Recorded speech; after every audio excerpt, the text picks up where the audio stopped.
সরকারি কাজে যে কোনো গাফিলতির কঠোর ব্যবস্থা নিচ্ছেন প্রধানমন্ত্রী তারেক রহমান। এই কথা জানিয়েছেন তার রাজনৈতিক উপদেষ্টা ও বিএনপির সিনিয়র যুগ্ম মহাসচিব রুহুল কবির রিজভী। সকালে ঢাকার রিপোর্টার্স ইউনিটিতে প্রধানমন্ত্রী তারেক রহমানের 5 মাসের উন্নয়ন যাত্রা গ্রন্থের মোড়ক উন্মোচন অনুষ্ঠানে এসব কথা বলেন তিনি। এ সময় সরকারের সব ইতিবাচক দিকগুলো জনগণের সামনে তুলে ধরার আহ্বান জানান রিজভী। জনগণের কাছে সকল কাজের হিসেব থাকলেই ষড়যন্ত্রমূলক কর্মকাণ্ড বন্ধ হবে বলেও মন্তব্য করেন বিএনপির এই নেতা।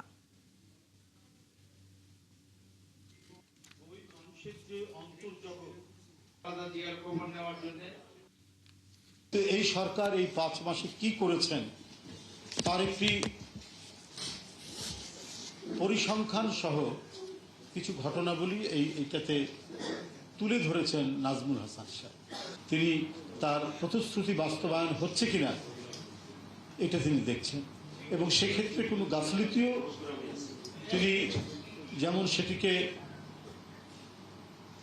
পাত্তা দিচ্ছেন না বা সেটির বিরুদ্ধে তিনি কঠোর ব্যবস্থা নিচ্ছেন। যদি কেউ গাফিলতি করে, সে কি বলে যে আমলাতন্ত্রের লোক হোক, ব্যুরোক্রেসির লোক হোক, রাজনৈতিক লোক হোক, শক্ত হাতে তিনি সেটা পদক্ষেপ নিচ্ছেন।